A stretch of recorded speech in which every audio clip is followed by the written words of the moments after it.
All the Young Dudes, James's Perspective by Staying Dreams. Chapter 8, First Year Secrets. Friday, the 7th of September, 1971.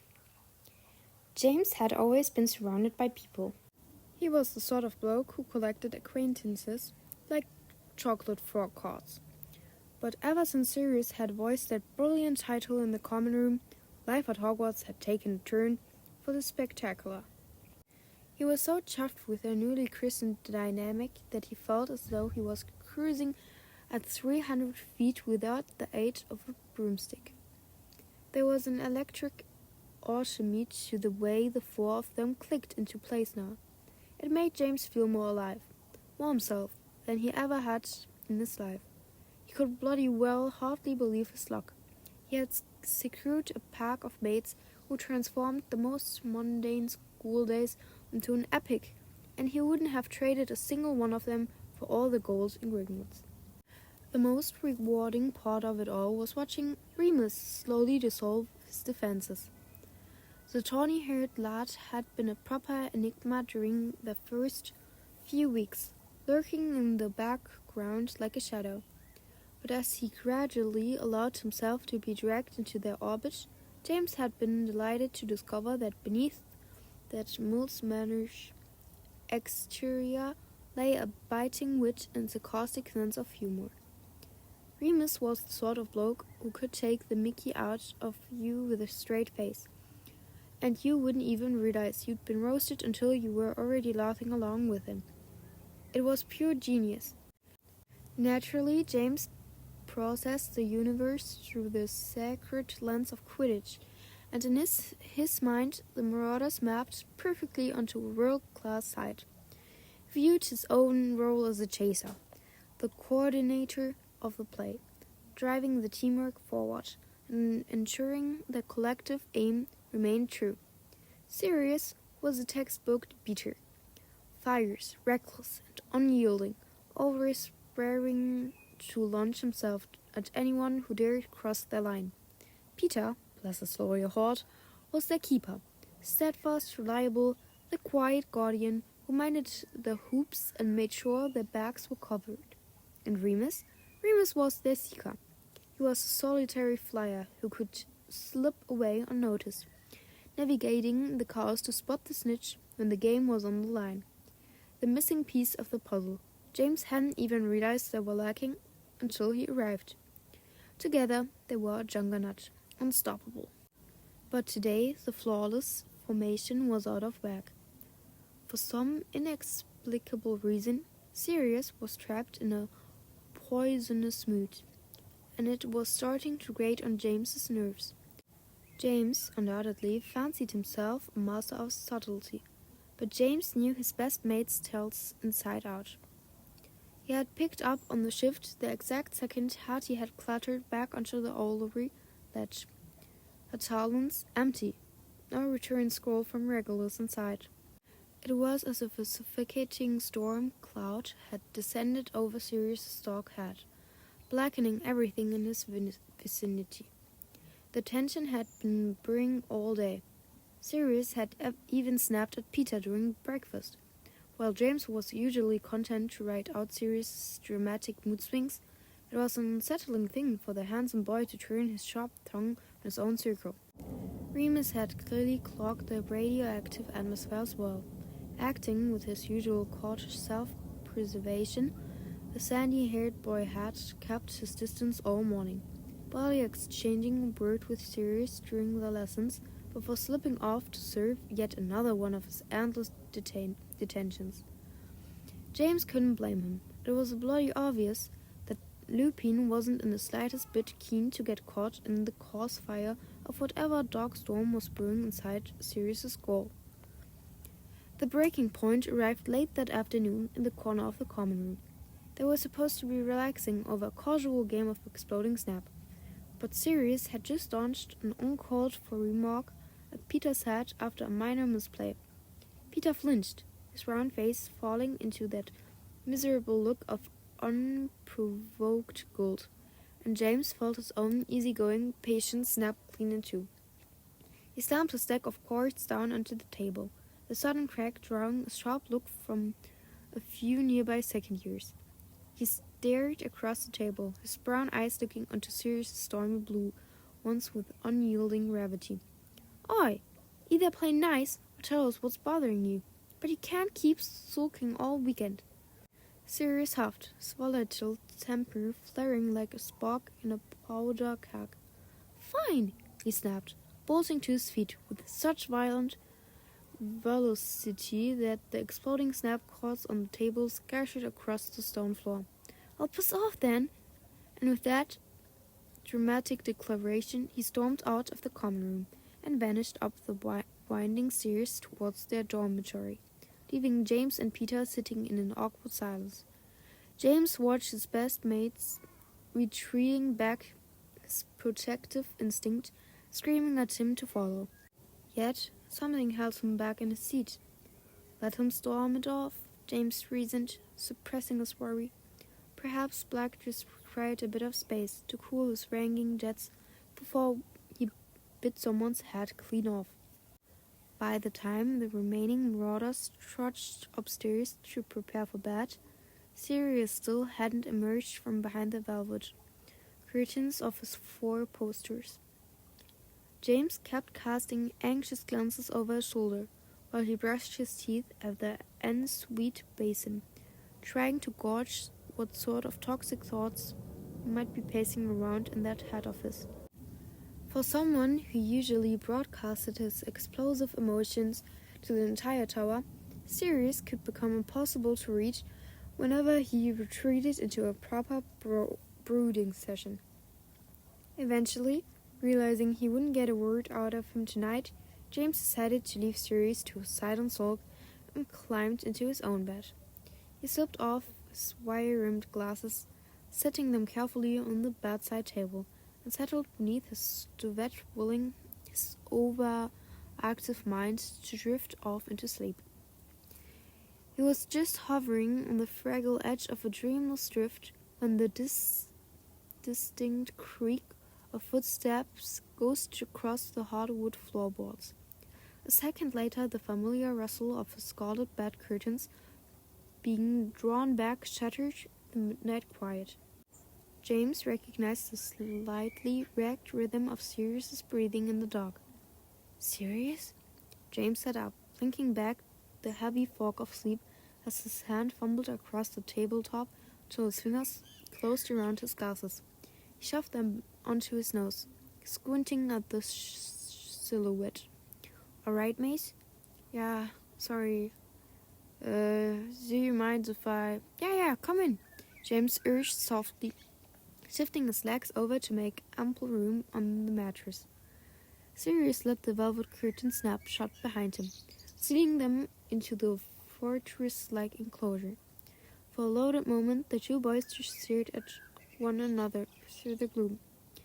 James's chest tightened slightly. There was something different swirling in Sirius's blue eyes tonight. Something raw, fragile, and vulnerable that James was unaccustomed to witnessing on his mate's usually bulletproof face. Finally, unable to hold the intense scrutiny, Sirius broke eye contact. He glanced down at his own lap, his fingers fidgeting nervously as he picked at a loose crease in the woolen blanket. I just wanted to say sorry, I suppose, for being a prick. James offered him a warm smile, hoping the gesture would put the high-strung boy at ease. You could never lend me, mate, James thought. Aloud he said, Thanks, mate. I know you didn't mean it. When Sirius looked back up, James widened his smile encouragingly, his heart aching slightly for his friend. He wished with everything he had that Sirius would just drop the pureblood armor and spill what was truly tearing him apart. Just let me help your beard, mate. That's what I'm here for. It's just... Reg was supposed to write back. The confession tumbled out of Sirius's mouth, almost frantic and rushed, as if he had to force the words past his teeth before his pride stopped them. James's brow furrowed in confusion, his only child brain scrambling to keep pace with the hidden mechanics of the Black family dynamic. Your brother? Yeah, Sirius breathed out, an invisible weight seemingly draining from his frame as his posture slumped slightly. He was meant to write, I promised him I'd write, and I thought, I've never been away from home, and it's just, you miss him, James offered, his voice dropping into a grumbling register. Yeah, Sirius breathed, the admission sounding heavy in the small space. Yeah, I do, and I'm worried about him. James remained still and silent, giving Sirius the time and space he needed to pace through the calls in his head. He could see with absolute clarity how deeply his unspoken terror was clawing at his best mate, and he had no intention of pushing him into a corner. Sirius took another shuddering breath, his striking features suddenly clouded with an expression that James recognized with a jolt of alarm. It was unadulterated fear. I think my parents were really upset that I didn't get into Slytherin, Sirius whispered, the taboo subject finally breaching the surface. And even though it's not Reggie's fault, they can be intense. Things aren't always good with my family. Do you know what I mean? James broke forward, even deeper, his brown eyes tracking Sirius as he tried to piece together the sinister subtext of what his mate was leaving unsaid. Raised in the loving and gentle environment of Potter Manor, the concept of a family being a source of genuine horror was alien to him. Intense? James thought a defensive anger beginning to simmer in his gut. What the hell do they do to him in that house? I'm not sure, James admitted, his voice laced with caution. Are you worried they are mad at him too? Sort of, Sirius shrugged, though the movement was far more of a broken gesture than his usual arrogant swagger.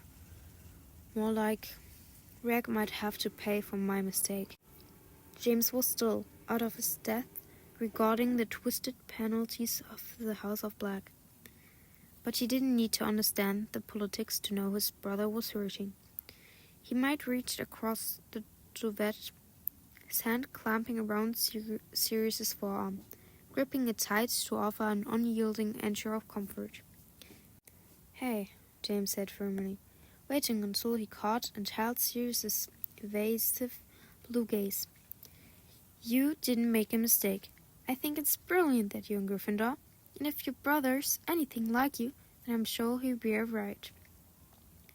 Sirius stared at him for a beat, the fierce sincerity in James's voice apparently breaking through the worst of his panic. A grateful smile tugged at the corners of his mouth, and for the first time all day, the suffocating tension in the air seemed to lift. James relaxed his grip slightly, his thoughts softening as he watched his mate. He could see how much that younger brother meant to Sirius. It was a desperate kind of loyalty, and James made an unshakable vow right then and there. If Sirius couldn't have Regulus by his side here in Hogwarts to protect him, then James would spend every day doing his absolute damnedest to be the next best thing. They were a pack now, and Potter took care of his own. Tuesday, 5th October 1971. Despite James launching every comforting word in his arsenal at Sirius, he couldn't stop himself from tracking his mate's micro-expressions whenever the morning post arrived. Every morning, the moment the great hall's rafters erupted into a cloud of flapping wings, Sirius's head would snap up with a razor-sharp focus, and each time the birds passed them by, leaving Sirius staring down at an empty patch of oak table. James witnessed that heartbreaking flash of raw disappointment wash over his friend's futures. It made James's own stomach drop a fraction every single time. Bloody hell, he thought, his protective instincts simmering with an aggressive heat.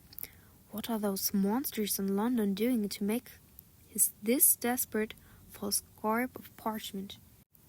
Because of the deafening silence from the post, their midnight confession sessions, tucked behind the scarlet four-poster curtains, evolved into a regular occurrence. Sirius frequently ran out of the proper vocabulary to articulate the chaotic mess swirling inside his head, and James raced on an exclusive diet of unyielding parental warmth, rarely knew the exact right advice to offer in return.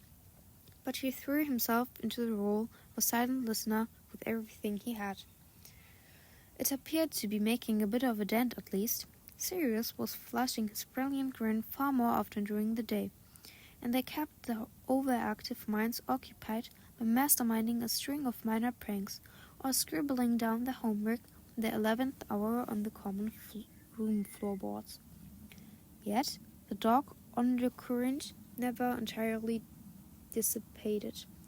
There were still yawning moments when Sirius would plunge right back down into the murky depths of his brooding, triggered by some random thoughts of his family. He'd get this far-away look in his sapphire eyes, the reckless laugh dying on his lips, as his mind flew back to London. In a twisted way, James found himself wrestling with a quiet pang of envy. He actually envied the fact that Sirius possessed a sibling, someone of his own flesh and blood to worry about back home. It felt horrible and ungrateful, almost wicked, to harbor a single negative thought about his own doting parents. But as he watched Sirius age for his brother, James couldn't help but wonder why Fleemont and Euphemia had robbed him of that fiercely bonded experience by keeping him an only child. Fortunately, the ancient castle provided a fortress of brilliant distractions to keep the shadows at bay. The professors were engaging, the particular magic was intoxicating to master, and Sirius was glued to his flank, always ready with a razor-sharp wit and an even quicker, devastatingly handsome smile. Peter, of course, was always woven tightly into their perimeter, eager to set up the chessboard or risk his eyebrows over a high-stakes match of exploding snap. Remus, however, remained a proper riddle, still choosing to reside in his own inaccessible universe more often than not. But as the autumn leaves began to turn, James found his focus drifting during their theory lessons, and for once it had nothing to do with Sirius's family drama. His wandering thoughts were being continuously reeled in by a certain shock of dark red hair a few benches ahead. They weren't friends, not by a long shot, considering she still looked at him like he was something unpleasant she stepped in, but he found himself helplessly drawn to her presence in the room. He was starting to catalogue specific details about her that he never bothered to notice with anyone else. He noticed the precise endearing way her button nose scrunched up whenever Mary MacDonald made her laugh, the way her lower lip formed a distinct, stubborn pout when she was buried deep in a difficult charms text, the electric, beautiful way her green eyes lit up the second her friends flocked to her side. He frantically constructed a highly logical excuse for his own brain, telling himself it was simply because he'd never been properly marooned around girls before. He was a boy, after all, and according to every single wizarding fairy tale his mom had read to him, the valiant prince was always supposed to save the beautiful princess. He was just experiencing a perfectly normal excitement at finally having the grand opportunity to interact with the fairer sex. That had to be the entirety of it. Absolutely. Yet, the magnetic pull of Lily Evans completely evaporated the moment he was locked away safely with his mates in the boys' dormitory.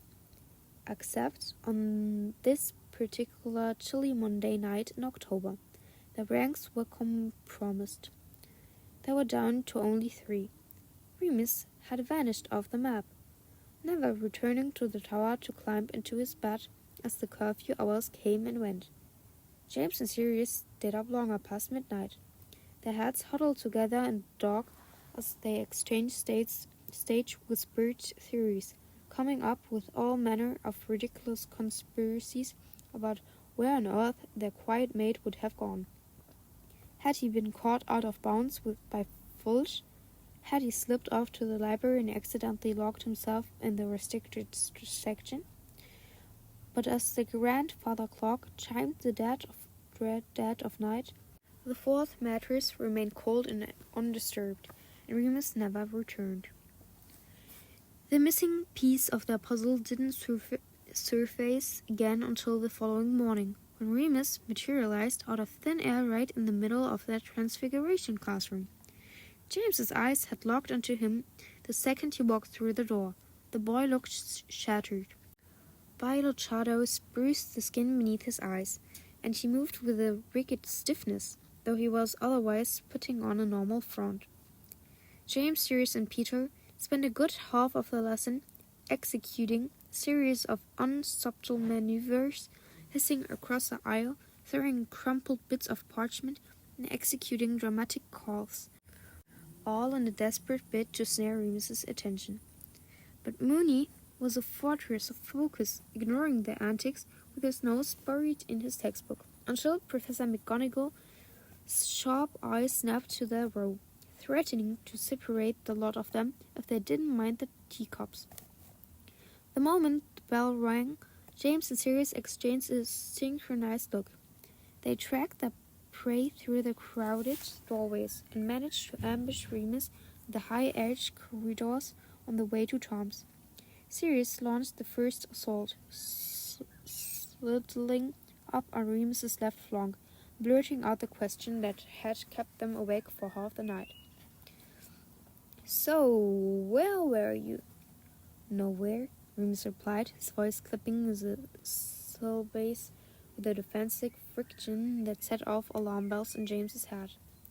"Oh, go on," James pleaded, swooping in on Remus's right side to block any potential escape route. He leaned in, his brown eyes flashing with a mix of intense curiosity and genuine worry. "Tell us, was it the same class you went last month?" "Maybe." "Were you in detention again?" Peter asked, struggling to keep pace with the long strides from behind. James and Sirius had already dissected that exact theory in their midnight whisper, concluding that not even the draconian August Fulch possessed the legal authority to lock a first year away for an entire night. It simply didn't hold water. Nope. Then where James started, determined to crack the vault. "Watch it, half-blood." The venomous spark cut James clean off. All four of them had been so caught up in the interrogation that they hadn't paid a blind bit of notice to where their feet were taking them. Remus had run smack into Severus Snape, who had been waddling the stone corner at speed. James felt a violent spike of pure adrenaline shoot through his veins. Remus didn't back down an inch. He squared his slender shoulders and tried to push past the grisly git. "Watch yourself, Snivellus." Snape didn't budge a millimeter. Instead, his face contouring with malice, shoved Remus right back. Within a heartbeat, Mussapalm materialized out of the shadows at Snape's left shoulder, looming over the smaller Gryffindors like a tuggish gargoyle. James's hand twitched toward his pocket, his jaw clenching. "Touch him again, you slimy bastards. See what happens," he thought, his protective instincts flaring into a white-hot shield around his back. Snape stepped forward, his dark eyes glittering with an obsessive hatred as he fixed the group with a venomous glare. "I know it was you that broke into our dorm the other night," Snape hissed, the accusation dripping through his teeth. "All of you." A wave of brilliant triumph washed away James's anger. He felt an arrogant smirk break across his face. The itching Potter prank was officially a legendary success, and seeing the rage radiating off the Slytherin only made the victory sweeter. James folded his arms across his chest, tilting his back with effortless defense. Yeah, prove it. Snape sneered, his swallow face twisting into a blotchy mask of pure rage, at the balanced defiance. He looked as though he wanted nothing more than to curse James right into the stone floorboards, but with a dozen students still bustling past them to class, he lacked the courage. I can't yet, Snape promised, his voice shaking with a quiet intensity. But I will. I will get you back too, I promise. We're cranking no boots, Sirius drawled, shifting his weight to lean against the cold stone wall as if he found the entire confrontation boring. He tilted his chin up, his savory eyes flashing with an aristocratic disdain. Now, would you kindly move it? Snape didn't back away. Instead, his black eyes slithered over to Sirius, his voice dropping into a mocking drawl that dripped with pure malice. Your idea wasn't black, or yours, Potter. Had to have been one of you. Pettigrew doesn't have the guts, and your Lupin here hasn't got the brains. James felt a white-hot flash of furry surge right through his chest.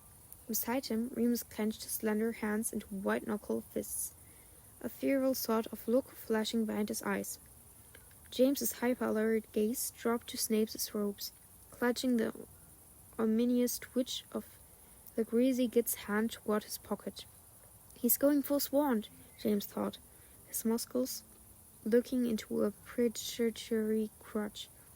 He wasn't naive enough to underestimate the snake.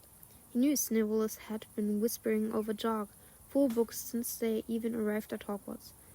The block undoubtedly knew all manner of nasty curses and illegal hexes. James Potter wasn't a bloke to be caught flat-footed.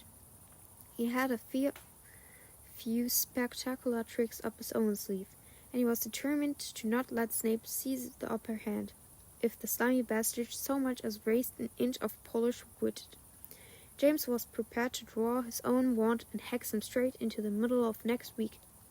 Before a full-blown duel could shatter the floorboards, a high-pitched squeak cut through the suffocating tension, ushering off the high stone arches. Move along now, gentlemen. Professor Flitwick had stepped out of his classroom doorway, holding a no-nonsense expression that looked almost comical on his tiny frame. He looked between the two hostile factions. His small chest puffed out. Severus, you're clogging up the halls, and you four are supposed to be in my class. Come along.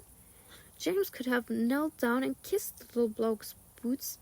Snape's swallow face twisted into a mask of unadulterated frustration, but not even the most arrogant Slytherin possessed the nerve to argue with the dueling champion.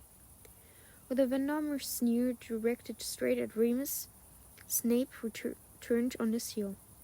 Flanked by a brutling Mulcipa, the two snakes stalked off down the corridor, the dark robes billowing like smoke. James let out a long breath, a surge of satisfaction washing over him as the Slytherin vanished around the corner. He might have loathed Snape with every fibre of his being, but he wasn't bloody stupid enough to spot a magical brawl under Flitwick's watchful eye. Still, the toxic encounter left James agitated for the remainder of the afternoon. A stormy frown settled over his handsome features, an unusual sight for a boy who prided himself on being the easygoing life of the party. Normally, it took an immense amount of prodding to truly get under James's skin, but Severus Snape had managed to do it since day one. Ever since their first encounter on the Hogwarts Express, there had been something intrinsically foul about the greasy-haired Slytherin that made James's blood boil like a botched potion. It wasn't merely that Snivellus was unpleasant to look at, though. Well, the bloke was a walking disaster area. It was more the way he carried himself, the way he seemed to ooze an arrogant malice, particularly toward innocent people, toward people like Lily Evans. And that was the thought that truly rubbed salt into the wound, twizzling James's insides into a protective knot. How on earth could someone like her, a girl who was so bright, brilliant, and good, even waste a single glance on a miserable creature like Snape? It was maddening. James ground his teeth together, staring down at his desk. He just couldn't wrap his head around it. The clatter of the classroom pulled him back to reality. They'd been practicing the levitation charm for weeks now, and James was certain he could execute the Wingardium Leviosa mechanics in his sleep. Peter, however, was still struggling. James had spent the last 20 minutes trying to coach him through the wrist movements, but it was proving to be like trying to teach a brainless flubberworm to tap dance. No matter how much James corrected his form, Peter's velvet cushion always ended up plummeting onto the flashboards with a pathetic thud. Sirius naturally was treating the lesson as his own personal circus. He was having the time of his life, making his own cushion zoom and dive through the rafters like a stray quaffle, drawing a sharp reprimand from Flitwick. But it was Remus who possessed the effortless knack for the spell. His levitation work was always flawless, characterized by a precise control. Today, however, Remus's volatile mood was visible, bleeding right into his magic. Instead of guiding his cushion with the usual rhythmic precision through the golden hoops Flitwick had staged across the room, Remus was snapping his wand, launching the velvet fabric across the classroom like a cannonball. James watched the cushion rocket through the air, his eyebrows raised as he glanced at his roommate's tension profile. Yeah, James thought, Lupin's definitely hiding something. I expect you all to be able to levitate this book by the end of the week, Professor Flitwick announced, briskly till the lesson drew to a close. With a dramatic flourish, the tiny wizard held up an enormous leather-bound charm that honestly looked as though it weighed more than he did. So come prepared for a quick test on your abilities. Peter let out a guttural groan as they began suffering their inkwells and parchment rolls back into their schoolbags. I've never got it right, he muttered, casting a mournful look at the velvet cushion still slumped on his wooden desk. James stepped up, delivering an encouraging clap right to Peter's slumped shoulder. Buck up, Pete, James thought, his natural determination flaring. We've cracked harder things than basic floating spells. Aloud he offered, Don't worry, Pete. We'll figure it out. Maybe we can practice after dinner, yeah? Peter gave a weak nod, but his round face remained unconvinced. James couldn't help but feel a twist of sympathy for the lad. It had to be a right nightmare being the one constantly lagging behind the pace, especially when you were marooned around the likes of Sirius and Remus, two blokes who routinely executed advanced magic as if they were doing nothing more complicated than breathing.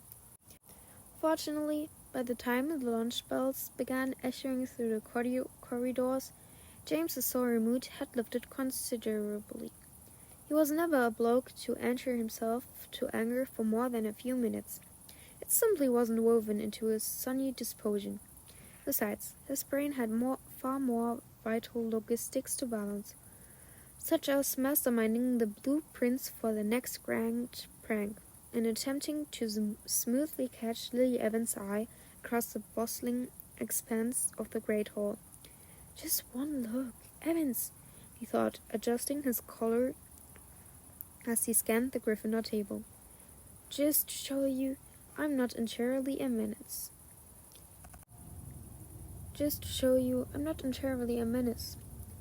Not even the depressing afternoon prospect of wandering through herbology and history of magic, his two least favorite subjects, could dampen his high spirits for long. Remus, however, was a different story. The boy remained sullen, dark, and withdrawn for the remainder of the day, barely uttering a single syllable to a living soul.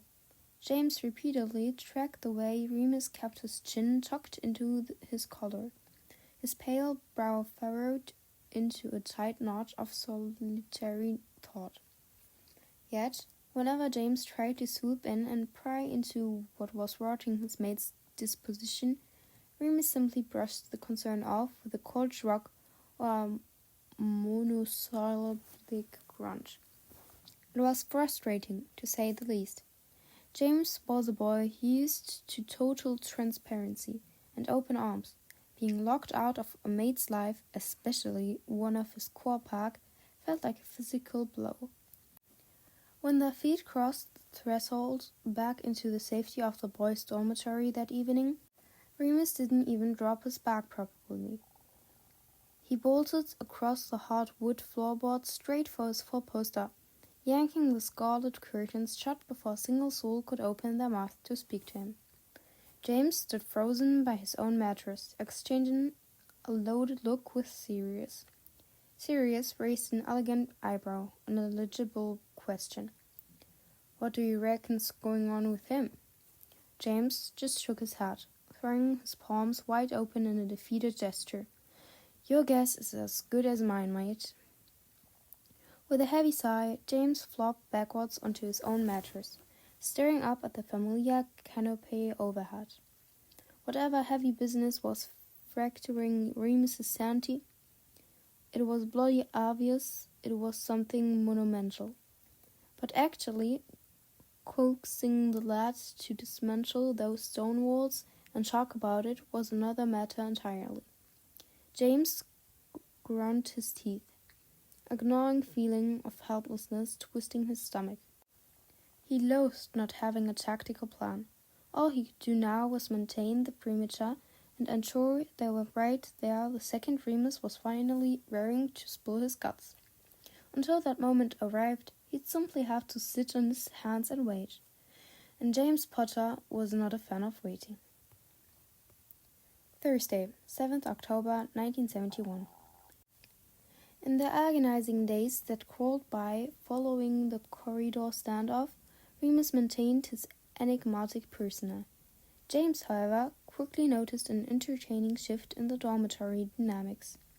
Sirius had started observing their quiet friend with the unblinking intensity of a cat tracking a boat trouble. It was borderline comical watching Black's aristocratic features contort. His blue eyes would narrow into a hyper-focused squint, as if he genuinely believed he could decode the complex riddle of Remus Lupin simply through sheer force of a stirring contest. James wisely decided to keep his mouth shut and not comment on the performance. He knew Sirius's frantic mind well enough to recognize the bloke meant well, and he figured that if a bit of intense staring was the worst of it, it wasn't worth making a massive fuss over. James himself deployed a different strategy. He kept a comfortable distance, choosing to let Remus navigate his own way back to the pack whenever he felt raring to talk. James was aware he could be an absolute nightmare to handle at times. Loud, boorish, energetic, and armed with a satirical joke or a destructive prank. But he also possessed a quiet water that told him when to rein it in. More than anything, he wanted his mates to feel safe and relaxed around him, to know with certainty that they could dump any heavy burden onto his shoulders. And even though patience was a virtue that James notoriously lacked, he was willing to sweat out the effort for the sake of his boys. After all, despite his flashy exterior, James was always paying a terrifying amount of attention to the details, more than the rest of the castle ever gave him credit for. The truth of the matter was that James was hyper-aware of the emotional currents mapping out the people around him. Sure, he adored occupying the dead center of attention. He thrived on the oxygen of a crowded room, really. To his mind, there was nothing grander in the world than commanding every pair of eyes in the vicinity, sending a whole table into howling fits of laughter, or blinding a crowd with a bit of effortless Quidditch flair on a clean broom. But if he were being honest with himself, a massive part of that theatrical drive stemmed from a fundamental need to understand, protect, and comfort the people woven into his life. He operated under a simple rule. If he could master the room and make people feel good, then they liked him. And James Potter liked being liked. It was his anchor. That Thursday afternoon found the newly christened Marauders clustered together around a corner table in the Gryffindor common room, attempting to tackle their mountain of homework.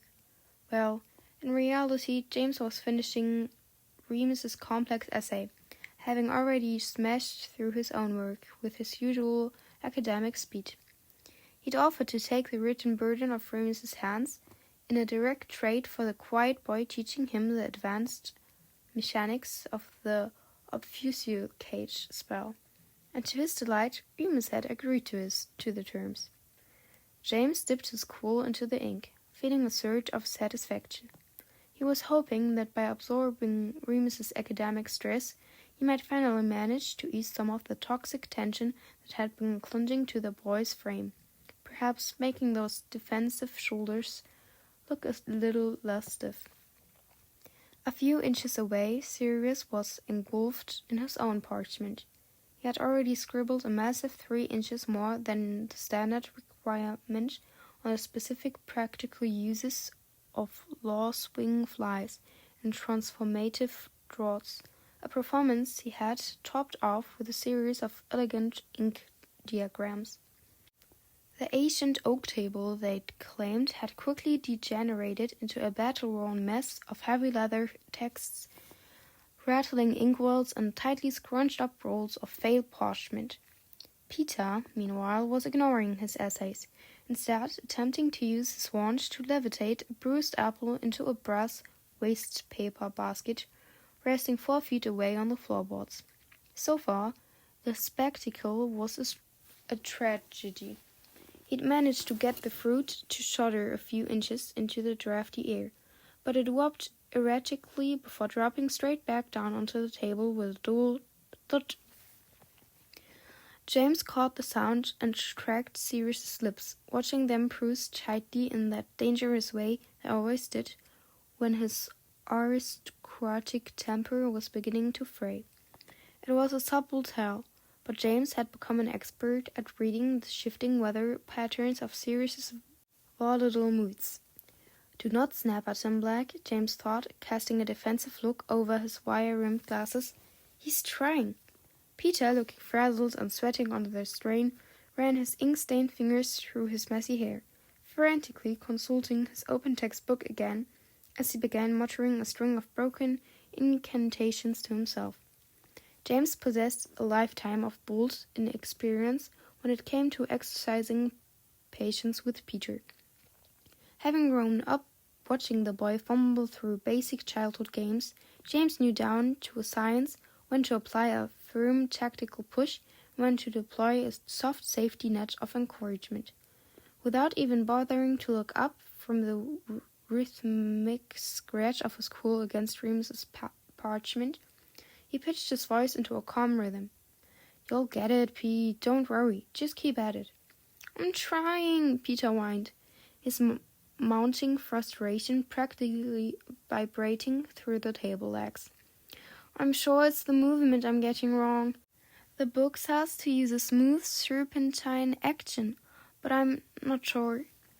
He swirled his polished wand through the air in an unserpentine, rather wobbly lob that looked more like an intoxicated weasel chasing its own tail. Remus, who had spent the last hour buried in total silence over his own desk, broke his perimeter with an impatient touch. "It's not like that," he muttered, his gravelly voice silencing right through Peter's panic.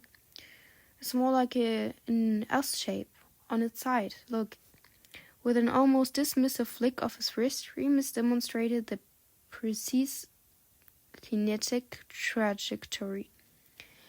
The bruised apple leapt from the table, sailing in a beautiful arc straight across the gap and landing neatly into the brass bin without so much as a single wobble. Peter stared at the empty patch of wood, his brow furrowing deeper into a concentrated frown. "An S shape, are you sure?" Anxious to strike while the iron was hot, Peter gripped his wand and aimed it at a discarded ball of parchment resting near James's elbow. "Wingardium Leviosa," he taunted, mimicking Remus's lateral wrist movement with desperate intensity. The paper ball shuddered, wobbled precariously for 1 second, but then caught the magical current, flying upward and zooming cleanly into the basket to land with a soft thud right next to the apple. Peter's eyes widened to the size of galleons. "I did it!" he gasped, a radiant triumph rewriting his future. "An S shape! Why didn't you say that in the book?" James paused his frantic transcription work, lifting his hat to beam a pleased smile across the table at Peter. "Outstanding, Pete," he thought, feeling that warm swell of protective pride in his chest. "See? Just needed the right coach." He slipped his wire-rimmed glasses off his nose, rubbing at his eyes, where a dual revision age was beginning to settle. "Well done, Pete," James said warmly, before turning his gaze toward the sandy-haired boy across from him. "You should be a teacher, Remus." Remus let out a self-deprecating snort, diverting his amber eyes toward the common room window, as a faint blush crept up his pale cheeks. James felt a brilliant spike of amusement. "Merlin, he's a sensitive soul, isn't he?" James thought, entertained by how easily their sharpest mate could be rattled by a bit of honest praise. Undeterred by the boy's quiet modesty, James pushed forward, tapping the nib of his quill against the inkwell. "I'm nearly done with this," he announced, gesturing down at the neatly penned paragraphs of Remus's homework.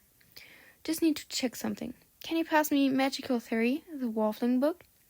He kept his chin down, his eyes scanning the final lines of text, as he waited for the heavy volume to be slid across the oak surface. But the silence stretched. It seemed to take a bizarre length of time for Remus to actually hand the text over.